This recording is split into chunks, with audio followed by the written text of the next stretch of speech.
I'm Ted Keys in Pasadena, California. Welcome to my Tuesday conference call, a free high-powered meeting I hold live every Tuesday for top producing freight agents. Go to tedkeysonline.com for complete call information. Then join us weekly to see new, serious, struggling, and experienced sales professionals move more freight efficiently, effectively, effortlessly, and make more money financially. So watch my recorded call topic highlighted there on your screen right now. When you're finished, go to tedkeysonline.com and hear more podcasts. Read more blog posts, watch more videos, and while you're there, visit my Freight Sales Success Store for top-notch freight moving products to explode your business today. Enjoy watching and applying my Tuesday conference call. Good afternoon, everybody. Welcome again to my Tuesday conference call, where every single Tuesday of every week I show you how to move more freight using better skills, better pathways, better overall knowledge. Today, the topic of my conversation, the topic of my call today is lean in for the good stuff. Lean in for the good stuff.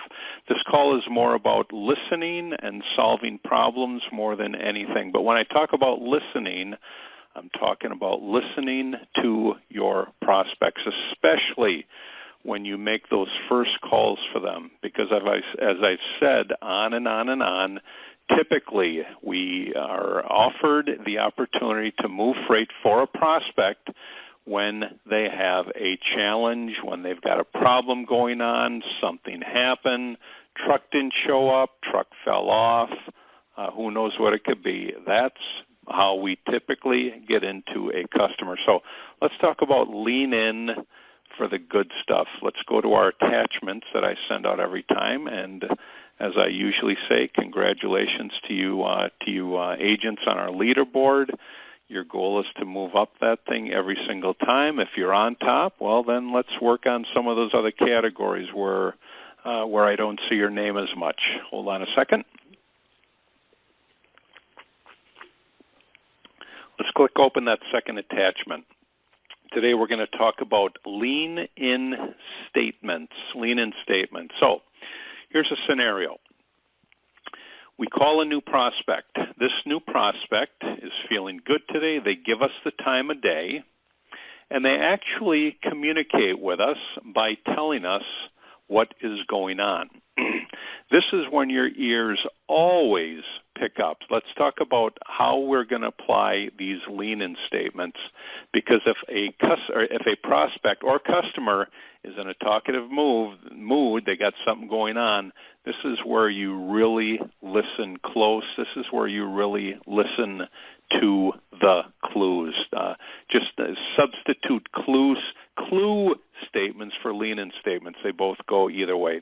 So let me read on this first attachment here. Always listen for prospects' lean-in words describing their pain, their discomfort, or their satisfaction. Now, do they always do this? No, they do not. They do this when they actually are encountering a problem or a challenge. But when they're giving you information like this, this is where you really lean in, quiet everything around you, really lean in to this conversation that you're having with your prospect, because this is what you're looking for. This is what you're listening for. You're listening for statements like, "We have to do something about blank. It's concerning us that blank is happening. We're not satisfied at or with blank. It costs us blank to do this. What's disappointing is blank. We've noticed a downward trend in blank. It's a hassle when blank happens. A trouble area for us is blank. A dilemma that we're going through right now is blank. We worry about blank. We've been unsuccessful with blank. An area of difficulty for us is blank. What's frustrating for us is blank. What takes time for us takes us away from our focus is blank. What we really try to avoid is blank. These are the statements that you're really, really focused in on, provided you get your customer talking to you. Because, as I keep saying, it's only when you solve their problem and solve their challenge that you're actually going to move their freight 95 to 98% of the time. If you're just a great guy and your customer thinks that, and they say, "Yeah, here, give me a quote on this lane here," and then they give you the lane, well, you're in the top, let's say, 2 to 3%. But typically, we get in there because we're solving a problem. So when they're talking about statements like this, really focus in. Now, after you've heard them describe their dilemma or their challenge, this is what you're going to come back with. You're going to come back with statements, and again, it's got to refer to what they just described or the challenge that they have. You've got to come back with statements like, well, how does that affect you? How does that affect your bottom line? How does that affect your inventory control? Or explain that, please. Explain, tell me a little more about what your challenge is. Or, in what way does that affect you? Or, tell me more. How does that make you feel? Interesting, go on. That's what you come back with. You don't come back with, hey, we've got the best freight service out there. I will do whatever you want. You continue on with the process, because here's what you're looking for. You're looking for them to visualize or give you the solution to their problem. Now, you're asking me, well, what do you mean they're going to give me the solution? Well, this is what happens. We love to talk about our challenges. We love to talk about our problems. When we're talking about our problems, most of us know the answer to our problem. But when you actually join in and solve the problem, not only does that assist your customer or your prospect, but it makes you, it puts you in a better light, because that's what your prospect is looking for. So you're going to listen to what they're saying first. Listen to those lean-in statements, those clues. You're going to come back and ask them those certain statements that I just went over. And then you're going to listen for them to visualize the solution. When they visualize a solution, that's when you come in and offer it. Or that's when you come in and actually solve their solution. So you're going to listen to them visualize a solution. Hold on a second, folks. So here's what you're going to listen to.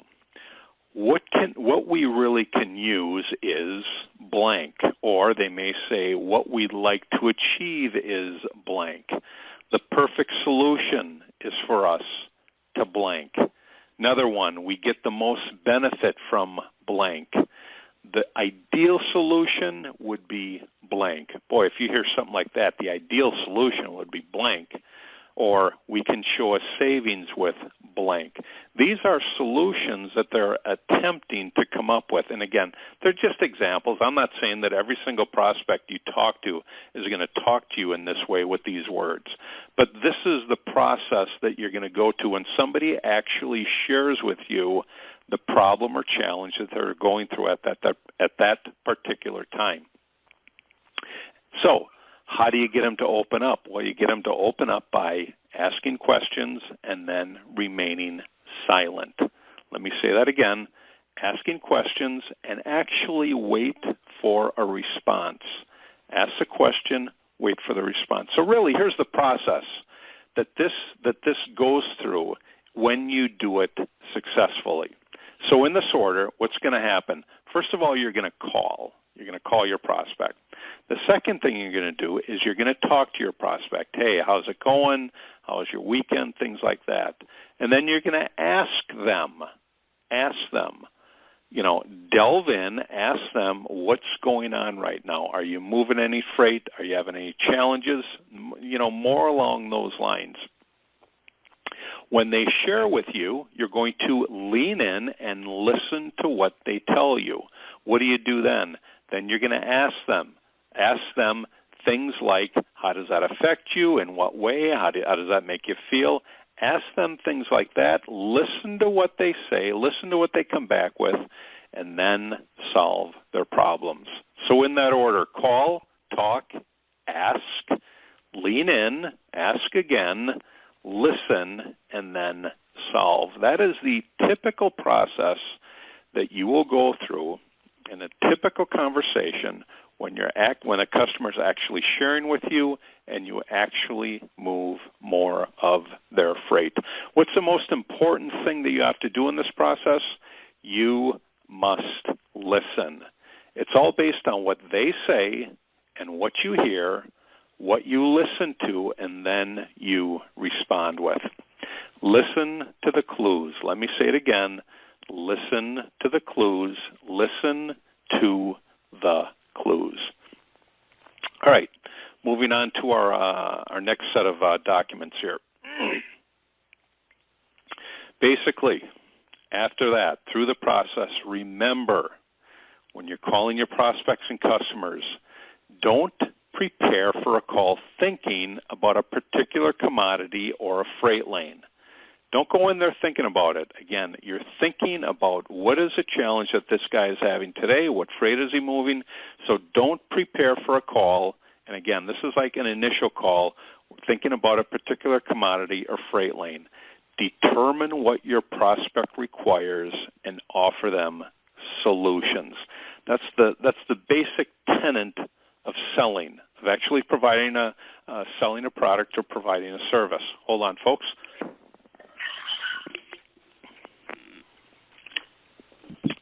So one more time, don't prepare for a call thinking about a particular commodity or freight lane. Determine what your prospect requires and offer them solutions. That's that's selling 101 that I just went over with your lean-in statements. Moving on from there, let's open our next attachment, and that is, remember, when you're calling your prospects and customers, this goes with what I just talked about, listening, and that is you have 2 ears and 1 mouth. One more time, you've got 2 ears and 1 mouth.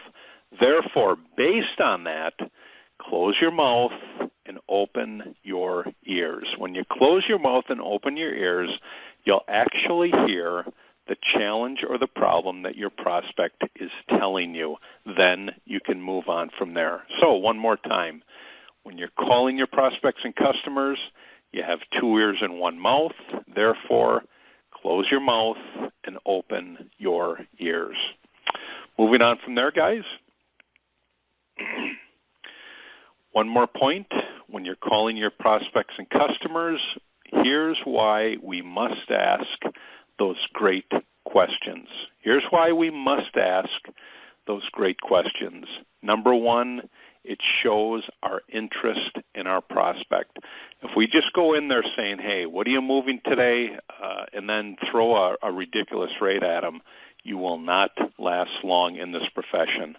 So the first thing you'll do when you ask those or when you go into that call, as I said earlier in that process of lean-in statements, talk. First you call, then you talk. Here's the part of talking. Ask great questions. It's going to show your interest, and eventually it's going to uncover their pain. So 2 great reasons why we must ask great questions is 1, it shows our interest, and 2, it uncovers their pain, so they open up and let you know what it is that they're being challenged with, so you can provide the answer to that challenge. Moving on, guys, let's go ahead and open that next document. This one's pretty simple, and that is, remember, when you're calling your prospects and customers, don't sell, solve. One more time, when you're calling your prospects and customers, don't sell, solve. Solving their problem will always get you in there faster, quicker, more productively, more appropriately if you solve their problems and you don't sell all over the place. So, one more time, don't sell, solve. Don't sell, solve. Let's go ahead and move on from there. Opening up our next document, which states, remember, when you're calling your prospects and customers, prepare for each call by asking yourself, how can I assist this person? How can I assist this person? I will admit that over time we get a little lazy. We just, throw out an email. What are you moving today? What freight is moving today? Again, that's the sign of a lazy agent. Your goal every time is to ask, how can I assist this person? So even if you send an email out, not what freight is moving, just anything going on, any challenges that you're having, anything like that. I mean, not only that, but it shows your overall concern for your prospect, for their company, and anything they might be going through. So one more time, prepare for each call by asking yourself, how can I assist this person? How can I assist my prospect? How can I assist my customer? Whether it be moving freight or, more importantly, solving a challenge that they're having at that time. Let's move on to our last document here, and that is, remember, when you're calling your prospects and customers, practice doesn't make perfect. Perfect practice makes perfect. When you learn how to listen, and really listen to the clues, that is a skill. And when you perfect that skill, you will see your loads increase more and more and more. So remember, when you're calling your prospects and customers, practice doesn't make perfect, but perfect practice makes perfect. Great topic for today. One of the most important topics that I can discuss today, actually listening, leaning in to your prospect, to your customer, listening to what they have to say, listening to what's on their mind. If none other than, hey, some of your prospects, they're not very emotional, they don't share a whole lot. Well, that's okay. At least you're asking them, at least you're getting to the bottom of what it is they're going through on that particular day or that particular week, whatever it may be. So, any questions regarding this information that I just went over today? You know our office number, 626-309-9141. Any questions involving a top-notch freight agent of ours joining the team? Again, the number is 626-309-9141. You've just taken a tremendous step forward by watching and applying my Tuesday conference call highlight. Do you desire to earn and learn with our top freight team and Christian-based office? Yes? We're searching for a self-starter who's serious, motivated, and ready to take action right now. Is that you? Go to tedkeysonline.com/contacts and enter your contact details. We provide top-notch freight agent sales training to you. Then you deliver those same skills with confidence to the freight industry marketplace. I'll talk to you soon.